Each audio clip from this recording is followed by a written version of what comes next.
exactly what I wanted. Man, looks so good.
What is going on, you guys? Your boy is back on the grind one more time, and we are continuing the wiring series.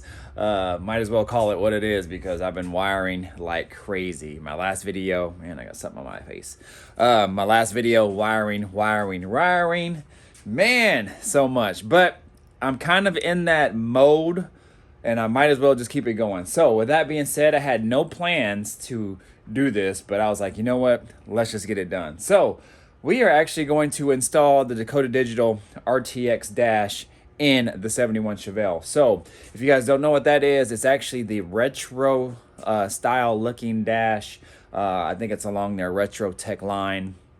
And basically what they have is, at least for the Chevelle, I'm sure they probably have this for other ones as well too, but it looks sort of like the old style analog dash, but obviously majorly upgraded to today's standards and whatnot. So we are going to attack that today. So I'm going to show you what it all entails. I have never even opened it. The only thing that I've opened is the actual cluster itself, and that's actually in the car. So I've never installed one of these before. If you've been following me for a long time, I've done dash swaps, like from the junkyard. Like I've taken dashes out and then installed them into old schools. So there is a lot of wiring and kind of ingenuity involved with that. So I'm not new to wiring. I just don't necessarily, I don't say I hate it, but it is what it is. Wiring just takes a long time and it's just tedious. And, I hit up my buddy Steve Davis, who I actually got this dash from. So if you ever need a Dakota Digital dash, hit up your boy Steve Davis, Steve Chevy Shop, doing big things. So I hit him up today and I was like, yo, how long does it take to install one of these? And he goes, it usually takes about 5-ish hours. He says he's done it as quick as 4. But so I have the time today to do it. I don't have any obligations until later this evening since I have to go train some clients. But other than that, it is almost 10 o'clock right now, so I have plenty of time. So I might be able to get this done, so we'll see. But anyways, enough of the talk, and let me go ahead and flip this camera around and show you guys what's up. If you're new to the channel, definitely think about subscribing, hit that notification bell, all that good stuff, y'all. My name is Mr. Griffin 23. I am restoring a 1971 Chevelle from the ground up. You see there's a big old box on it right now. That's actually my headliner, so there'll be a video on that soon. But man, it's coming along. So all right, you guys, so here we go. So as you guys can see, no dash because like I said, it's in the car. But I just wanted to show you some of the things and the components that it comes with. Comes with lots of literature. I mean, a quick start guide for this piece right here. And shoot, man, just so much literature. This is probably, I guess it says it, startup menu here, installation and operation. And this looks like kind of like another kind of quick start guide, kind of how to set in the dash and whatnot, because you got to do that first. So I actually already did that. So that's why it's not on the table. It's inside of the car. So I did that first. I have no idea if I was supposed to do that first or not, but I wanted to set that in. But it should be easy enough to plug in everything else because I think it has 2 plugs in the back and they're really small. So I should be able to access that no problem, hopefully. But anyways, you guys, this is it. And I'm not sure the exact name of this piece right here. But anyways, is kind of like, I would say, maybe the brains of it all, I would assume. It comes with all the wiring. I think it actually comes with all the sensors. Yes, so it all comes with all the sending units and adapters that you would need to make your dash work. Let's see what's in here. I'm assuming it's like oil pressure sensor, your temperature sensor for your coolant. This looks like some sort of generator for your, maybe your speedo, maybe hook up to your transmission and whatnot. So that way, like it can, if you're running an old school like turbo 350 or 400 or something like that, I think maybe this is what hooks up to the side of it, maybe, and then it transmits the signal to the dash so you can get your dash working correctly. So it has that there, so I probably actually will end up maybe needing that. We'll see. And then looks like other various wires, maybe like a buzzer of some sort. I'm not sure what that is. It's a button, but anyways, you guys, it comes with everything, literally what you need to put it in. I'll take you in the car and just show you what the dash looks like inside as well, since it's already on the cluster. I'll show you the part number here as well. The part number is right there. You gotta look at it sideways. RTX 70C MALX, and that's for a 70 Malibu. It says 70 Malibu, but it works for 70 to 72 from my understanding. Obviously, it should work for this one because it's in a 71 right now. So anyways, you guys, let's go ahead and take in the car real quick. All right, you guys, so there she go. That's what it looks like right there. And, whoo, man, looks really good in there. So it's already sitting there, good to go, not going anywhere. I think there's 2 screws that I have to screw on the bottom here to secure it on the bottom. I don't think I put those in yet, from if I can remember correctly. But anyways, I had to get creative on how to run that dash harness behind it because the dash harness is what runs everything else, like the heater, cigarette lighters, like all that stuff. So because on the stock cluster, it actually has mounting points on the back of the original Speedo cluster. Well, this one doesn't, so I had to get creative and basically zip tie it to this frame here, and then kind of just make it run like it would stock, so that way everything had plenty enough room to go in its original location, you know, like the bulkhead, the whole ignition wiring and switch and all that stuff and everything else. So but it looks really good in there. It fits nice. It's not crooked or anything like that, so they definitely did their homework on how to make these things work. But as you guys can see, you know, it has a temp gauge, obviously speedo, fuel, what else, RPM, and then I don't know what those are. I'm probably assuming it's like trip and a bunch of other things as well too. So but yeah, you guys, I'm really excited about this. I'm not excited about the wiring part, but we will get this thing dialed in. Also, you guys, one other thing. So on my videos now, I know a lot of times I actually kind of show me working and show what I'm doing and to kind of take you along for the ride, so to speak. So like, for example, step by step on things that I do and actually showing you what I'm doing as well. But moving forward, especially because I'm trying to get this car done, I think what I'm going to do is actually just go ahead and do a lot of the work off camera. You know, I'll time lapse some things and I'll be, you know, filming some things as well, but not the whole step-by-step thing, at least for the next, you know, few weeks, because I have a new goal date on trying to get this car done, and it's Memorial weekend because there's a big show that I want to take it to. I don't know if it's going to be completely done, but I'm trying to get it done good enough where it's kind of show worthy, and we'll see. So the filming and stuff takes a lot of time, and I enjoy it, but it takes a lot of time out of the day in order for me to get stuff done. So I'm really trying to get this thing done with my wedding coming up. I'm going to miss about 4 or 5 days of work on the car from there, and then that'll leave me probably less than 2 weeks to get a lot of this stuff done. Now, I'm pretty far on the car. But I mean, when I start thinking about other things and whatnot, it's just a lot to do. So with this video, I'm actually just gonna like do some tasks. I'll show you guys what I did to still take you step by step. It just won't show you the actual physical of me putting in wires in different locations and things like that. So which would make out for a long drawn out video anyway, being that it's a wiring video. So anyways, I just wanted to let you guys know in regards to this video and some videos here moving forward, that's what you're gonna see. All right, you guys, so here we are. Steering column is out, and that's another reason why I wanted to do this now, just because having the column can be in the way sometimes. So this way it'll be a lot easier to kind of get to everything, access wires and whatnot. So first up, I've actually already done the first step, so I've set that portion aside, and all that is telling you how to install the cluster in there and what to do. So really simple. All it is they give you two supplied bolts right here with nuts, and then you save your stock screws that come out of the cluster that holds the original speedometer cluster in, and it has two mounting points down there, and that's all that holds it in, and everything else is a nice snug fit. And then at the end it tells you to go ahead and wire your harnesses in. So I can actually move this out the way, but it actually shows you everything that it comes with. So it does come with some feedback buzzer of some sort. I'm not sure exactly what it's for, but I guess we'll find out here soon. So we can actually set this one out the way, so that's good. Next up will be this installation guide right here. I think, yeah, installation operation manual.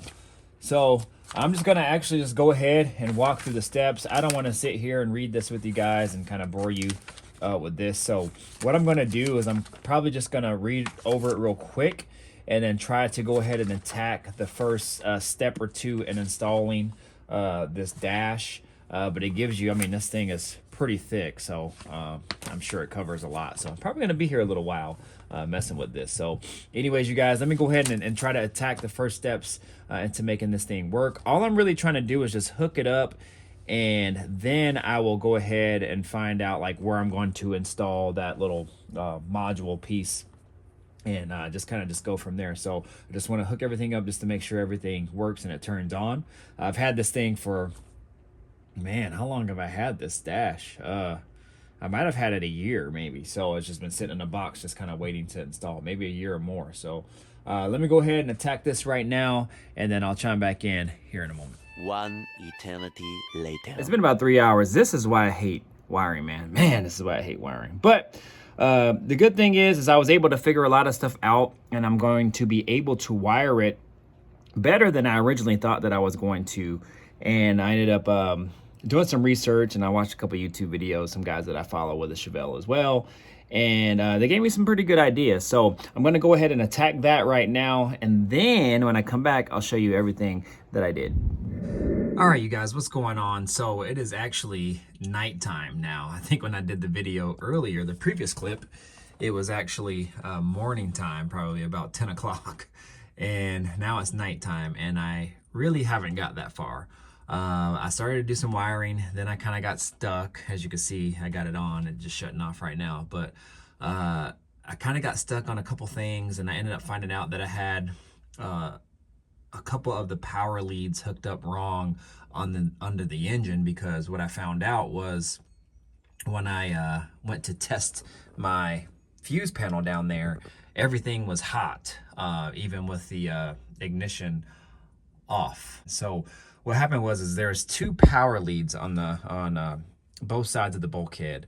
One is actually supposed to go to the alternator. On the old setup, it went to the coil, and then the other one was it was a power lead with a fusible link that went to the horn relay.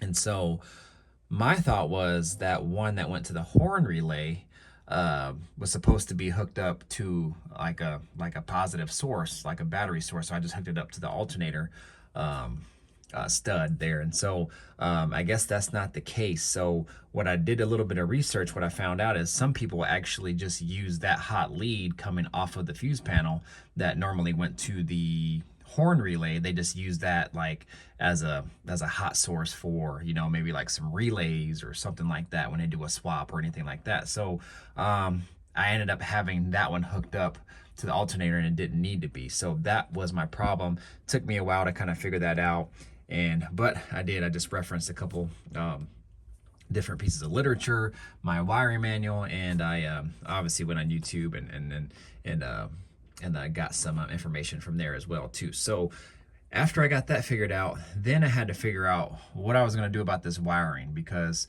it has to have a constant battery 12-volt source, then a key to on source, and then a good ground. And so I didn't know exactly where I needed to get those sources from, and what made sense was getting it from the harness, but I was thinking about just hooking it up to the fuse panel again, because it has a battery terminal, a accessory terminal, and an ignition terminal. So I was gonna do that, and then when I referenced another video, a guy I follow actually on YouTube, Goose, I actually got my rear spoiler from him. I've never really talked to him, but I referenced some of his videos because he does a lot of Chevelle. So he actually had a great idea. So what he does is, so obviously you have to take the old lights out, like the dummy lights, the turn signal lights, and things like that, that plug into the dash that lets you know, like if you hit your blinker, it'll blink that idiot light on there, the coolant temp sensors, the oil pressure sensor that, you know, if you don't have any oil pressure, it just, you know, turns on the oil light, all those things, you guys. So I took out all the bulbs. I actually cut them. Here's some of them here, and the other ones are kind of falling, as you can see right there. They're cut right there. So what he does, and I thought this was pretty cool, is he takes all of these pink leads right here. If you guys can see, let me move this down out the way here. He takes all of these pink leads right here, and I had the harness up, it just fell down. But anyways, if you can see, there's like 3 or 4 leads that I have all kind of soldered together into one lead that goes into this module right here, this control box. And what those are ignition sources. Those 4 leads were tied into 4 different bulbs. So like the coolant temp sensor, the oil sensor, things like that. And so what he does is he actually solders them all together to kind of make one solid ignition source. And then he plugs them into one, and then uses that as a ignition source, a keyed on source for the box. And I was like, man, that's actually smart. And then what he does is he ties the hot lead, the battery lead, into the lighter plug. So I just spliced into that and then used that as my battery source. So I was like, man, that was smart too, because my thinking was it had to go to the fuse box or something like that, but that makes sense because that's hot all the time. So that makes perfect sense. And what I'm gonna do as well is I was already going to make that port a USB port, and so that's what I'm going to do also at some point. I have to order it. And then just to a solid ground. So what I did is I took all the grounds that came off of those idiot lights, those dummy lights and turn signals, and I put them all into one kind of common ground. Sorry you guys, I know you can't really see it, but as you can see, they're all spliced together. And then I got them going all down under there, mounted to that ground source down there. That's the stock location ground source for the dash. And so that actually ended up working out really, really well. And when I actually turn it on, here, let me turn it on for you. Bear with me, you guys. Sorry about the movement.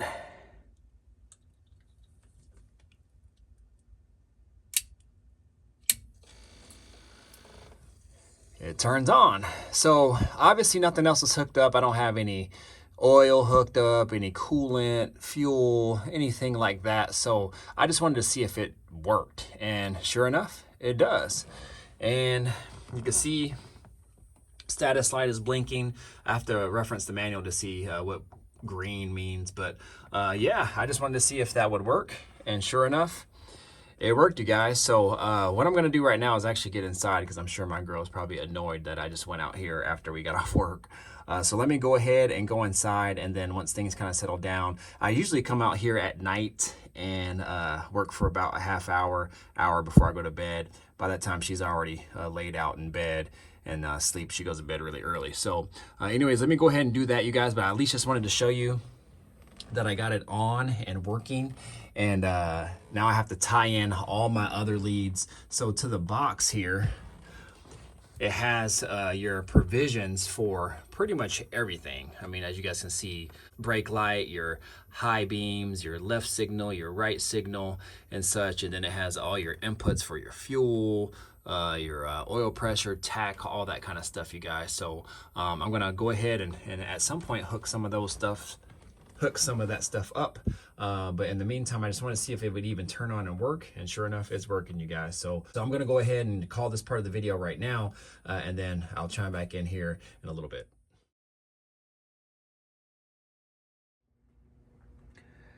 All right, y'all. So we are in the game. As you can see, it's still a little bit on. I just shut it off. And man, I've been out here since, let's see if I can zoom in on that time. Where is it at? 1:31. It's actually about 1:20. It's 10 minutes fast. So I've been out here since about midnight.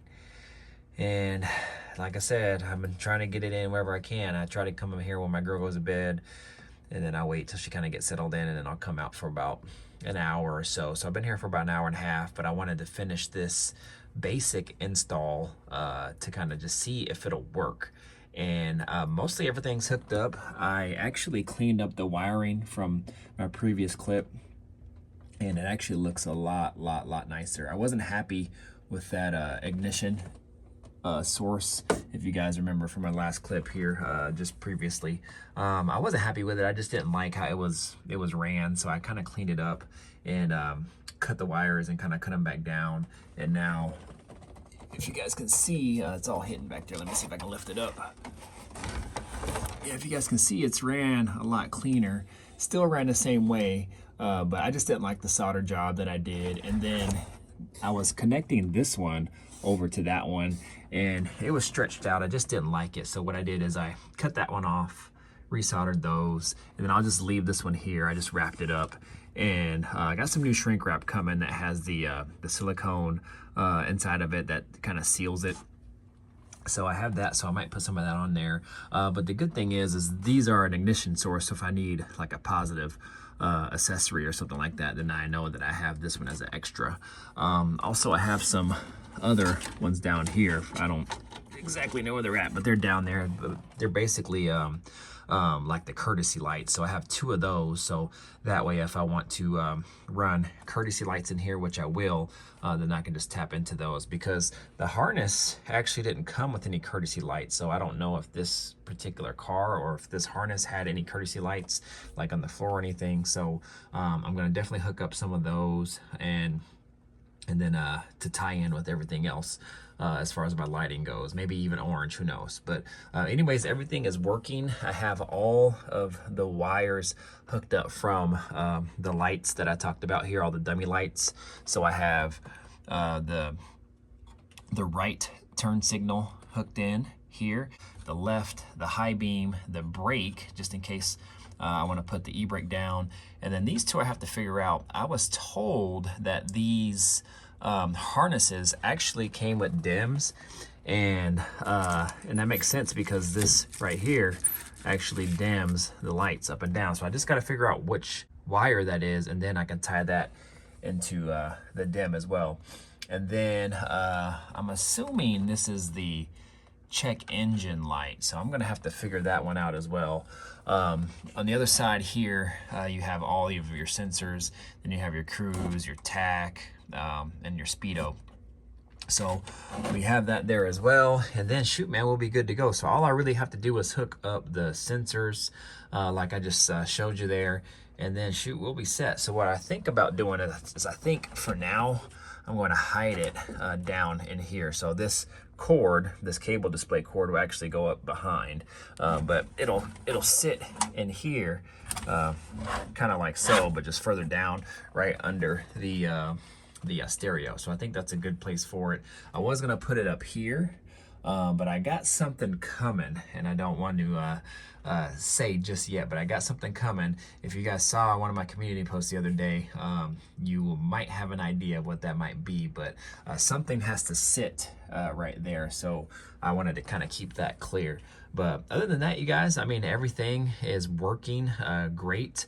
I had a little trouble trying to figure out how to light up the dash because the cluster wouldn't light up when I turned on the ignition, but I got it figured out. It's just not programmed to light up right when you do the first install. You actually have to select and customize your own lights, but this thing actually has several different lights and configurations that you can do. It's actually crazy. It's like the Oregon Ducks uniforms, how they have like 100 and some odd different colors and colorways that they can go with their uniforms. It's like the same thing, man. I can pick so many different colors. I mean, it's crazy. So anyways, I have it kind of set on orange again, just to kind of match my theme here. So I just set it on there temporarily, but man, it looks pretty dope. So I'm gonna go ahead and light this thing up. Ooh, man. Wow. Man, wow. Ooh, man, I'm ready. This is super, super, super crazy. Look how nice that looks, you guys. Get in the comments right now. Let me know what you guys think. I'm trying to be really quiet right now because on the other side of the wall is my girl, and she's sleeping right now, so I don't want to talk too loud. But man, oh man, look at this. Get in the comments. Let me know what you guys think. Oh, man. Exactly what I wanted. Man, looks so good.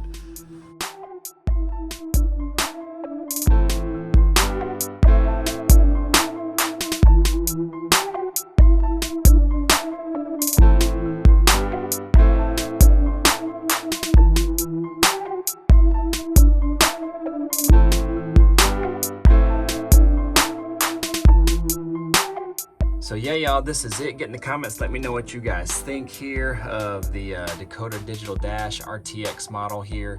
Again, you can kind of see how it looks like the retro style with the analog mechanical hand, but just a lot nicer. So again, you know, you're gonna have the oil fell low and some other odds and ends, like it's not displaying any fuel or any temp because obviously the car is not on, but none of the sensors are hooked up, so that is why. So anyways, you guys, man, get in the comments, let me know what you guys think.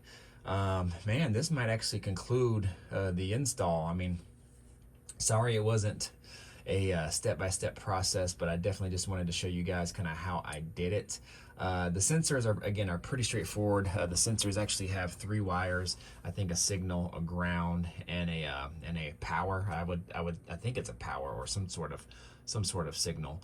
But it has 3 wires, and then you have 3 inputs here. So for example, you got this, I'm assuming that's oil pressure, but see how you see it's power, signal, and then ground.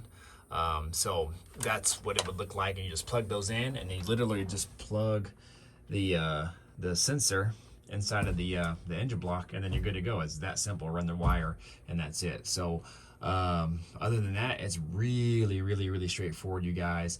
Like I said, I just tapped into my existing harness here and used everything in the harness to power this thing up. Again, all the pink wires, just grouped them together, soldered them together, made one lead coming off it to this here for my ignition accessory source. And then I tapped into the lighter plug, the orange wire, because that's hot all the time, hooked that into the battery source. Then I took a grounded it to the actual stock location ground over here for the dash. Again, running off the harness. So that's what's basically powering the module up and powering the whole speedo cluster up. And then I just repurposed the wires in my existing harness. Again, you got your green. Now these are color coded, and it's pretty standard for GM, you guys, especially in the older models. They all kind of use the same color scheme. Even on my black Chevy, it's exactly the same. Even on my G-body, my 80s G-body, was exactly the same. So you got your light green here coming from the dash harness. That's your high beam. This tan one right here, that is your parking brake. down there. So when the parking brake is engaged, sends a negative signal to here, and that's what actually lights up the idiot light on the dash. Then you have your light blue, which is the left turn signal on the left side, and then you have your dark blue, which is the right turn signal. And so you'll have 2 wires coming off on each side. What I did with those, if you guys can see, so here's one right here. So all I did was just group them together, and then took one lead off of that and just soldered them together, and that one lead goes straight to the box. And I wanted to match the colors as well, and so what I did is I took that blue one out of an existing harness, an old harness that I had for this car, and I just tied it in, so that way all the colors always match. And then this blue one is actually a spare one from I had from like a new spool, and I took this green one out of my old stash, again from my old harness. Actually, I think this was actually from one of these harnesses that go along the floor all the way to the back of the car, and then this is just the extra one as well. I think that might have came from the same deal as well too. So anyways, you guys, again, get in the comments, let me know what you guys think. It's really as simple as that. Again, this cable runs to the back of the cluster, and it goes to the box, and that's what actually displays everything and sends all the information to the cluster here. And then this is actually your toggle for your menu. So this is how I set up everything on here. Now I actually haven't touched it while it's on, so let's see what it does.